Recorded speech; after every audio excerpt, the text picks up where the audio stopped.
अपनी इंद्रियां, मन, चित्त, इन्हीं का सावधानी पूर्वक निरीक्षण करता रहे।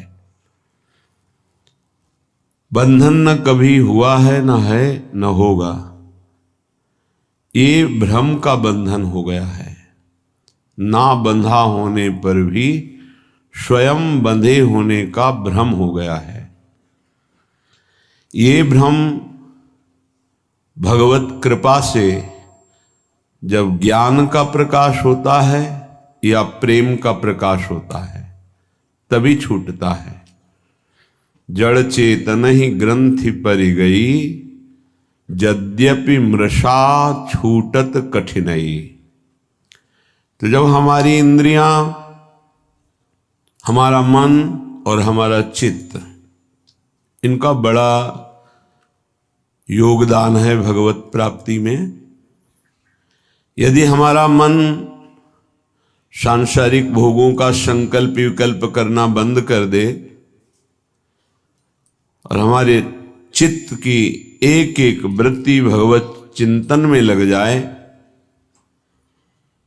तो इंद्रियां स्वाभाविक अंतर्मुख होकर, मन के अधीन होकर ये प्रभु में लग जाएं। जो शब्द, स्पर्श, रूप, रस, गंध की भोक्ता इंद्रियां हैं, इनका मुखिया मन है, इनका चिंतन कराने की प्रवृत्ति चित्त है और विषय भोगों में सुख है ऐसी बुद्धि है और मैं सुख भोग रहा हूं ऐसा अहम है।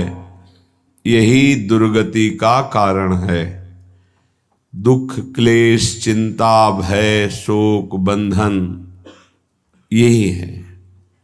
जब इंद्रियां मन के अधीन हो गई, मन प्रभु के चरणारविंद के सुख में ही निमग्न रहने लगा, बुद्धि का निश्चय एकमात्र श्यामा श्याम के सिवा कोई हमारा नहीं है, हम किसी के नहीं हैं, अहम प्रिया प्रीतम के चरणों में समर्पित हो गया तो जीवन मुक्त था, जीवन मुक्त है, जीवन मुक्त रहेगा, ऐसा अनुभव हो गया।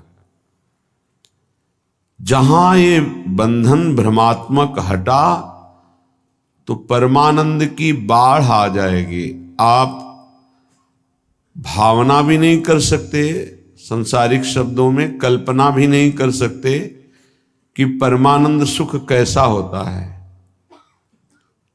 क्योंकि जितनी भी रची हुई सृष्टि वो ब्रह्मा के द्वारा रची हुई है। ब्रह्मा के द्वारा रची हुई संपूर्ण सृष्टि त्रिगुणात्मिका माया है। यहां परमानंद की कहीं कोई अनुभूति की बात ही नहीं है। जब तक विषयानंद का त्याग नहीं होगा तब तक परमानंद की अनुभूति नहीं होगी। जब तक ज्ञान नहीं होगा तब तक विषयानंद का त्याग नहीं होगा, या प्रेम नहीं होगा तब तक विषयानंद का त्याग नहीं होगा। बड़ा कठिन है मन और इंद्रियों को प्रभु में लगाना। बातें बना लेना, प्रवचन कर लेना, प्रवचन सुन लेना, वाहवाही इकट्ठा कर लेना, खूब धन एकत्रित कर लेना, खूब नाना प्रकार के भोगों को भोगना, ये कोई खास बात नहीं है। ये स्वाप्निक है, ये एक अच्छा स्वप्न है, लेकिन जब जगेंगे तो खाली हाथ होंगे। स्वप्न का कोई भी वैभव, भोग, सामग्री, परिवार जागृत होने पर कुछ नहीं होता, कुछ नहीं, 100% झूठा। ऐसे ही ये जो ब्रह्मा के द्वारा रचा हुआ संपूर्ण संसार है, जब आप भगवदानंद का जरा भी अनुभव करेंगे तो जेहि जाने जग जाए हेराई, जागे जथा स्वप्न भ्रम जाई। जिस परमात्म तत्व को जान लेने के बाद संसार ऐसे गायब हो जाता है जैसे स्वप्न में नाना प्रकार के पदार्थ, अनुकूल प्रतिकूल, व्यक्ति अनुकूल प्रतिकूल देखा, पर जब जगे तो कुछ नहीं था। उमा कहूँ मैं अनुभव अपना, सत हरि भजन जगत सब सपना। ये स्वाप्निक पूरा का पूरा जितना ब्रह्मा ने रचाया, आ ब्रह्म स्तंभ पर्यंतम सर्वम मायामयम जगत सत्यम सत्यम पुनः सत्यम हरेर्नामयु केवलम। तिनके से लेकर ब्रह्मलोक तक जितना कुछ है ये सब जादू का तमाशा है, माया है। आ ब्रह्म भुवनान लोकान पुनरावर्तिनो अर्जुन, हे अर्जुन इसमें मत फंसो।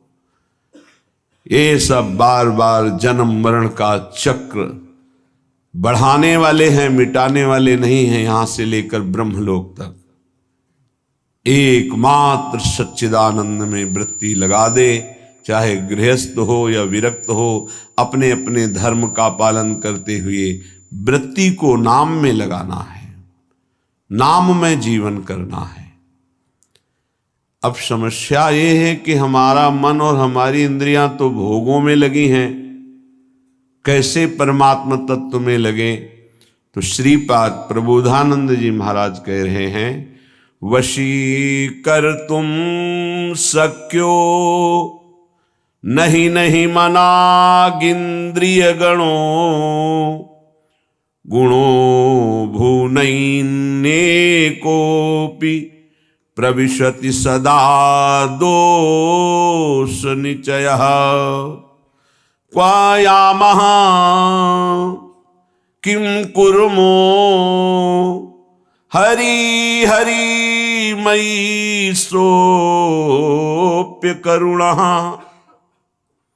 स्ववासं श्रीवृन्दावन वितरमानन्यगतिकम्। क्या करूं, कहाँ जाऊं? क्वायामः कहाँ जाऊं? किम कुर्मो क्या करूं? हे हरि वशी कर तुम शक्यो नहीं नहीं मनागिंद्री गुणों। ये बहुत चंचल है मन, ये बहुत गंदी है इंद्रियां, बार बार भोगों में फंसा रही। हे मेरे हरि कहाँ जाऊं, क्या करूं? ये मेरे वश में नहीं हो रही। सच्चाई की बात यही है। बातें बना लेना, ज्ञान की बातें उपदेश कर लेना बहुत सरल है, पढ़ लो सुना दो, लेकिन इनको अपने आचरण में उतार लो। सोई महात्मा, चाहे वो गृहस्थ हो या विरक्त हो, शास्त्र की आज्ञा के अनुसार अपने अंतःकरण को चलाना ये महात्मा का लक्षण है। मन और इंद्रियों को स्वतंत्र रूप से भोगों में छोड़ देना ये विषयी पुरुष का लक्षण है। प्रायः बहुत संभालने पर भी, बहुत वर्षों तक इनको संयम में रखने पर भी कभी अहंकार ना कर ले कि मैं संयमी हो गया, मैं जितेंद्री हो गया। जब तक प्रभु का मिलन ना हो जाए तब तक मन और इंद्रिय पर विश्वास न करे कि मैं अमुक भोगों का विजयी हूं, त्यागी हूं। नहीं, कभी भी फिसल सकते हो। इसलिए आजीवन भगवत मार्ग के पथिक सावधान रह करके कभी गर्व नहीं कि मैं जितेंद्री हो गया, मैं मनोनिग्रही हो गया, मेरा क्या माया बिगाड़ सकती। नहीं, शिव विरंचिका मोहई को है बपुरान। और कौन बेचारा माया से युद्ध कर सकता है जब ये बड़े बड़े। तो क्या करें, बड़े मत बनो, छोटे बन जाओ, दैन्य हो जाओ। तृणादपि सुनीचेन, कोई नहीं तुमसे प्रश्न करेगा, न माया न भगवान। प्रश्न करते हैं जिनको बहुत अभिमान है कि हम जितेंद्री हैं, हम मनोनिग्रही हैं, हम बड़े भजनानंदी हैं, तो प्रश्न हो जाता है ये देखो, दो इसका उत्तर। और यदि छोटे बन जाओ, तृणादपि सुनीचेन तरोर्यु सहिष्णुना, वृक्ष के समान सहनशील, तिनके के समान नीच, दूसरों को मान देते हुए स्वयं अमानी, कीर्तनीय सदा हरि, ऐसा भक्त निरंतर भजन परायण रहता है, उसकी इंद्रियां चंचल होती ही नहीं, क्योंकि भगवत कृपा से वो शांत हो जाती हैं। ये रहस्य को समझिए। अमानिना मान देन कीर्तनीय सदा हरि।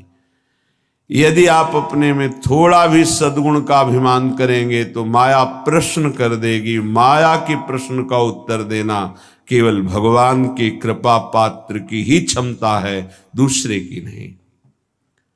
श्रीपाद कह रहे हैं कि हे हरि कहाँ जाऊं, क्या करूं, ये इंद्रिया ये मन मेरे वश में नहीं है, और बिना इनके वश में हुए भगवत प्राप्ति नहीं होती। प्रविशति सदा दोष निचय, ये सदैव दोष वाले कार्य में ही लगी रहती हैं, पापाचरण कराने के लिए प्रेरित करती रहती हैं। ये इंद्रियां, ये देख लो, ये खा लो, ये सूंघ लो, ये भोग लो, ये छू लो, नाना प्रकार से शब्द स्पर्श रूप रस गंध। एक उपाय मुझे समझ में आया है, श्रीपाद प्रबोधानंद जी कह रहे हैं, मुझे एक उपाय समझ में आ रहा है कि यदि वृंदावन धाम का अनन्य भाव से आश्रय ले लिया जाए तो सब ठीक कर देगा। ये बड़ी अद्भुत महिमा है। कैसे ठीक कर देगा? जब आप श्री धाम वृंदावन का आश्रय लेंगे तो वृंदावन आपको किसी महापुरुष से मिला देगा। महापुरुषों का दर्शन, संभाषण, उपदेश अमोघस्य। जैसे भगवान का बाण कभी लक्ष्य वेदे बिना वापस नहीं लौटता, जिमि अमोघ रघुपति कर बाना, ऐसे ही जिसको भगवत प्रेमी महात्माओं का संग मिल गया तो देवर्षि नारद जी कहते हैं अमोघस्य, पर शर्त है अगम्यो, उनका निर्वाह कर पाना कठिन है। 4 दिन श्रद्धा तो कोई भी रख सकता है, लेकिन आजीवन उन पर कभी दोष दर्शन न हो, उनकी आज्ञा का उल्लंघन न हो, धैर्यपूर्वक उनके आश्रित बने रहो, वो प्रभु के द्वारा आपका संबंध कराया गया है। जो हम किसी महापुरुष से मिलते हैं ये हमारे सुकृत नहीं है, ये हरि कृपा है। जो प्रभु मोहि अनुग्रह कीन्हा, तो तुम आई दर्श हठ दीन्हा। भगवत अनुग्रह से भगवत प्रेमी महात्माओं का संग मिलता है। भगवत प्रेमी महात्माओं के संग से हमारे दुष्संग का नाश हो जाता है। सर्वसंगोपहो हिमाम, जो संत संग है वो समस्त संगों से आपको अलग करके एकमात्र श्री भगवान में आसक्ति प्रदान कर देगा। इसीलिए श्रीपाद कह रहे हैं आप श्री धाम वृंदावन का अनन्य आश्रय ले लो। वास सब कोई नहीं कर पाएगा। यहां का वास करना वही फल जो वास करने से मिलता है आश्रय से मिल जाएगा। आश्रय ले लो तो आपको पता नहीं कौन महापुरुष है। संत महापुरुषों की पहचान केवल भगवान जानते हैं, या उसी कोटि का महापुरुष हो तो जानते हैं, अन्यथा नहीं। तो श्रीधाम वृंदावन महापुरुषों की खेती है। जैसे गन्ने की खेती, एक से गन्ना, ऐसे ही खेती है। प्रेम खेत इसे कहा गया है। अद्भुत खेत महामनमथ को, महामनमथ महाप्रेम को कहते हैं। काम भी मन को मथता है, इसलिए उसे भी मनमथ कहा गया है, और प्रेम भी मन को मथ करके निर्विकार करके प्रियालाल में कर देता है, इसलिए इसको भी मनमथ कहा गया है। प्रियालाल की लीला गायन में जहां मनमथ शब्द आवे, काम शब्द आवे, तो उसका अर्थ सीधा प्रेम होता है। और संसार के संबंधों में अगर प्रेम भी शब्द कहा जाता है तो काम ही है। देह भाव को लेकर जो भी राग होता है उसे चाहे प्रेम कहो, आसक्ति कहो, काम कहो, मोह कहो, वो है। विशुद्ध अनुराग प्रेम सार्थक होता है स्वरूप में, आत्म तत्व में, देह में नहीं। आत्माओं की परम आत्मा जिसे परमात्मा कहते हैं, ईश्वरों के परम ईश्वर जिन्हें कहते हैं, वो हमारे प्रभु नित्य बिहारी श्री लालजू महाराज हैं। उपासक को जब साधु संग मिले तो समझ ले हमारे इस संसार चक्र का अंतिम जन्म है। इसीलिए भगवान ने कृपा करके हमें साधु समागम दिया है। अध्यात्म का प्रभाव तभी पड़ता है जब ना अर्थ लिया जाए और ना अर्थ दिया जाए। अर्थ लेने की भावना से अध्यात्म का उपदेश देने पर रंग नहीं चढ़ेगा, और अर्थ दे करके अब अध्यात्म सुनने से अर्थ की प्रधानता होने के कारण, रजोगुणी वृत्ति होने के कारण, दैन्यता ना होने के कारण वो उपदेश को ग्रहण नहीं कर पाएगा। जिसके हृदय में केवल भगवत प्राप्ति लक्ष्य है, केवल भगवदानंद लक्ष्य है, उसी लक्ष्य को रख करके चर्चा की जाए। और केवल भगवत कृपा है इसलिए मुझे साधु संग मिला, सुनने को मिला, ये भाव रखा जाए तो कथन और श्रवण से निश्चित भगवत प्राप्ति का मार्ग प्रकाशित हो जाएगा। जब तक भगवदानंद के सिवा और कोई आकांक्षा अंदर रखी जाती है तो उसे कपट कहते हैं। यदि कपट रख करके अध्यात्म की चर्चा की जाए तो उसका कोई प्रभाव न कथन करने वाले पे पड़ता है, न श्रवण करने वाले पे पड़ता है। चौथी भगति मम गुणगन करई कपट तजी गान। ये जो भगवत चर्चा है, स्वांता सुखाय तुलसी रघुनाथ गाथा, ये आत्म सुख के लिए गान की जा रही है। मान प्रतिष्ठा, यश, कीर्ति, रुपया, पैसा, भोग सामग्री, प्रणाम, नमस्कार, वाहवाही, ये सब इसका लक्ष्य नहीं है। अगर ये लक्ष्य है तो प्रभाव नहीं पड़ेगा, न कथन से न श्रवण से। यदि भगवद आनंद लक्ष्य है तो श्रवण सुनत प्रापक रति राधा पद अम्बुज सुकुमार। सुनने मात्र से प्रियालाल के चरणों की प्रीति हृदय में प्रकाशित हो जाएगी। गावत श्रवणन सुनत सुखाकर विश्व दुरित दवनी। गायन करने से, श्रवण करने मात्र से संपूर्ण विश्व के पाप नष्ट हो जाएंगे। कोई भी कहीं भी हो, यदि वो कान में भगवत चर्चा सुन ले तो श्रवण द्वार जाकर हृदय के संपूर्ण मलिनताओं का, पापों का ये शब्द नाश कर देंगे।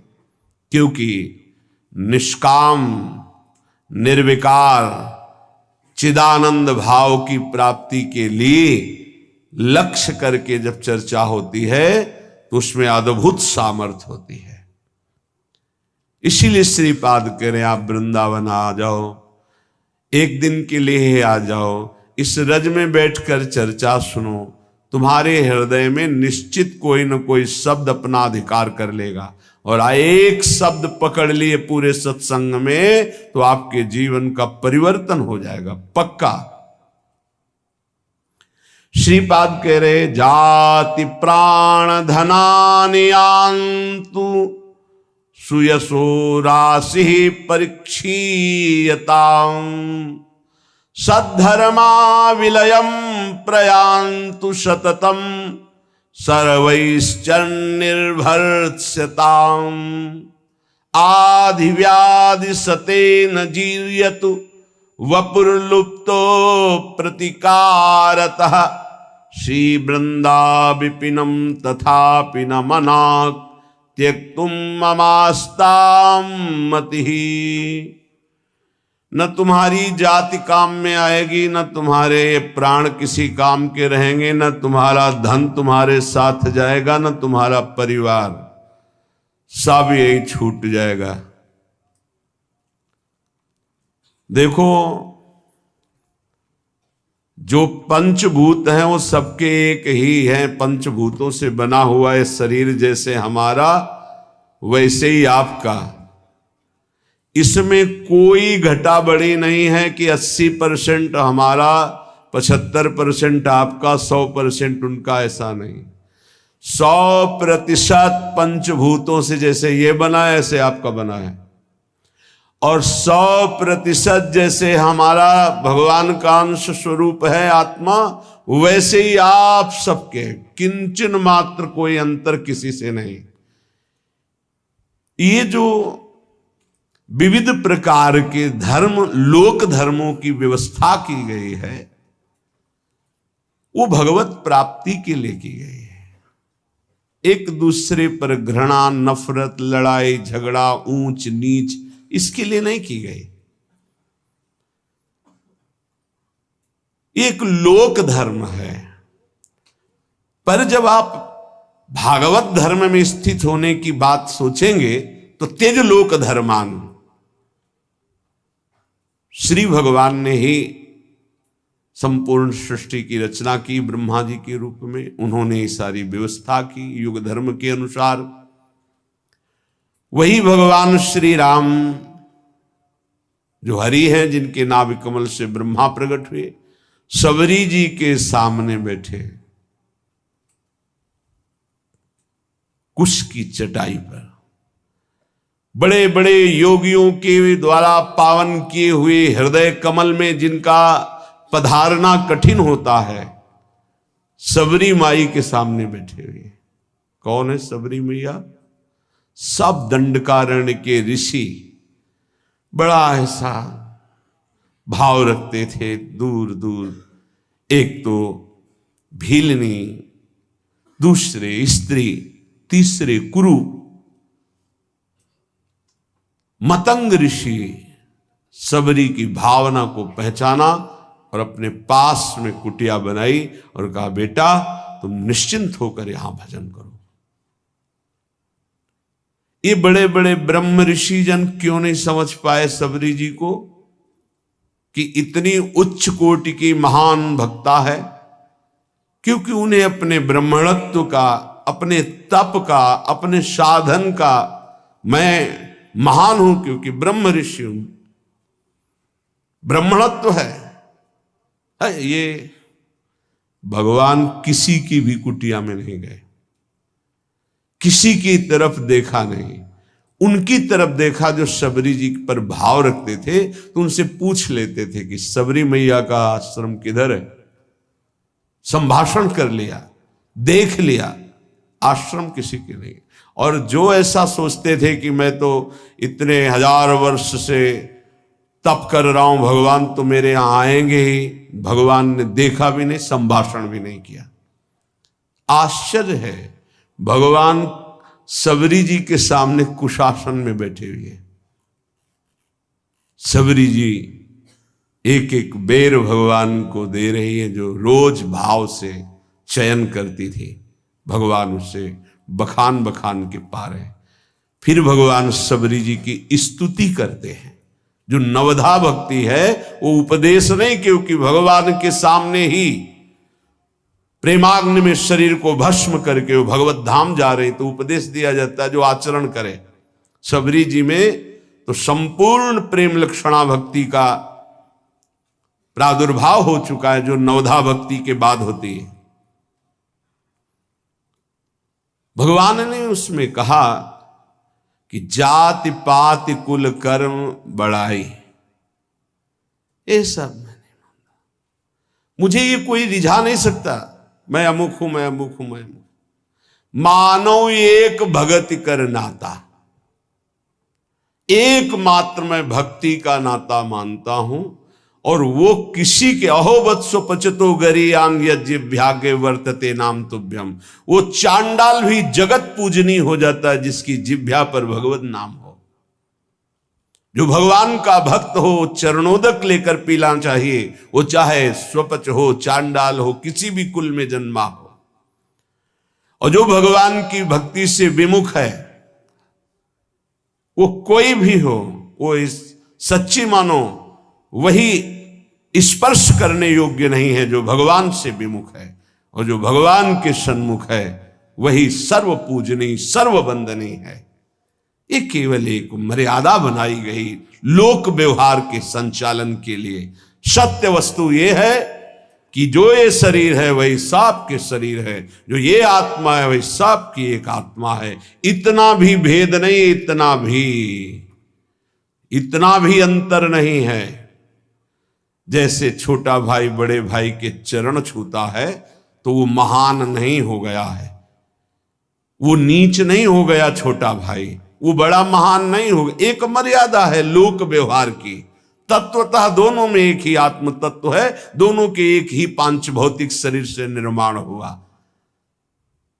ये जो जाति है, जो शरीर है, जो प्राण है, जो धन है, जो परिवार का संबंध है, ये केवल लोकवत है। एक ऐसे ही चंद दिनों में सब छूट जाएगा। ना ये पहले मिला था ना ये बाद में रहेगा, ये बीच में कुछ समय के लिए, जिसे तुम बहुत लंबा समय समझते हो, 70 वर्ष 80 वर्ष, ये कुछ नहीं है। विचार करके देख लीजिएगा।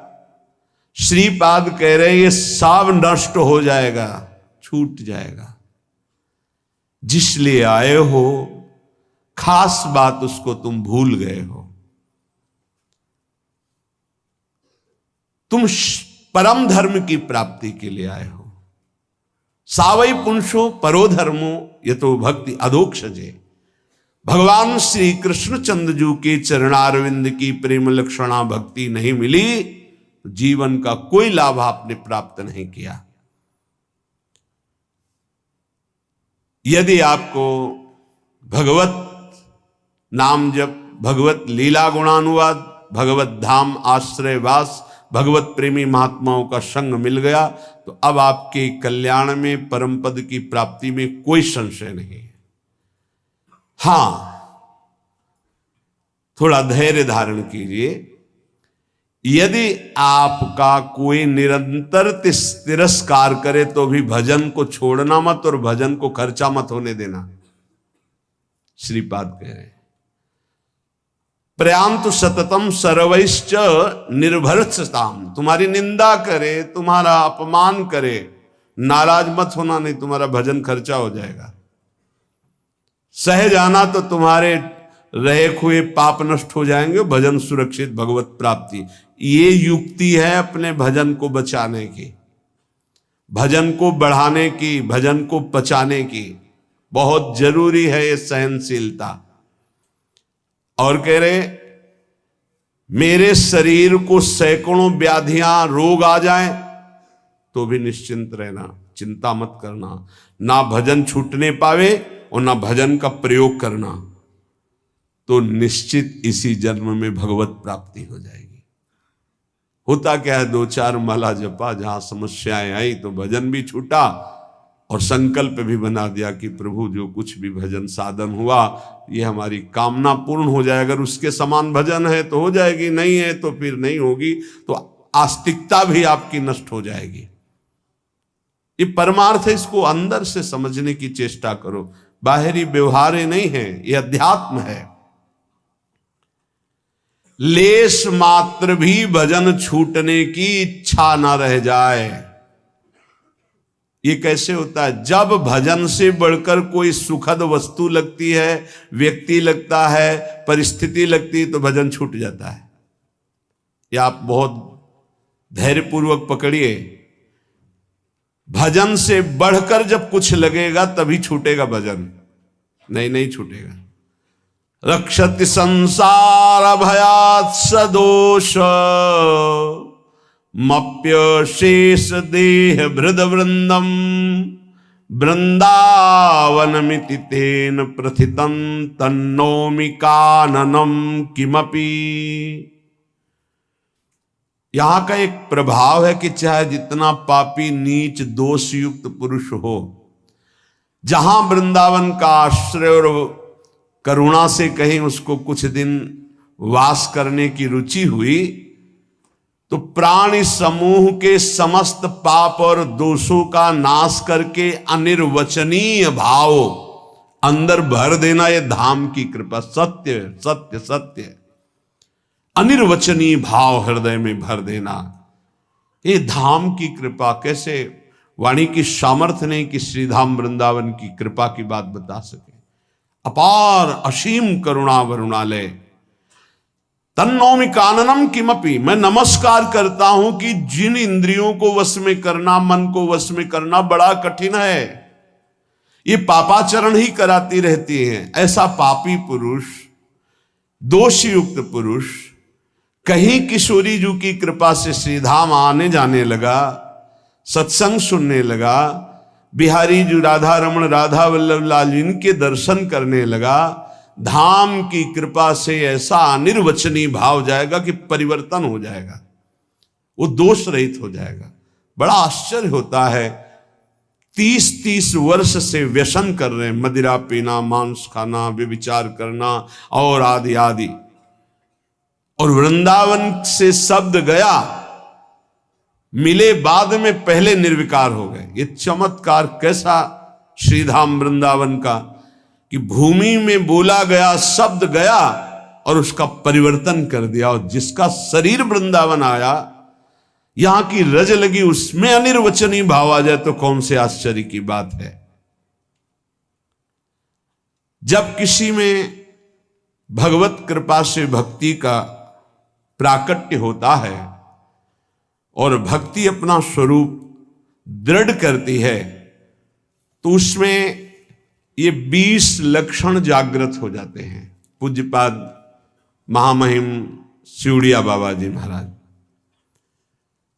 उसमें 20 लक्षण जागृत हो जाते हैं। पहला, नाम जप में स्वाभाविक प्रीति, राधा राधा राधा राधा राधा राधा राधा, हर्ष में एक ऐसी लगन, एक ऐसी अगन जो बुझे ना, जो टूटे ना।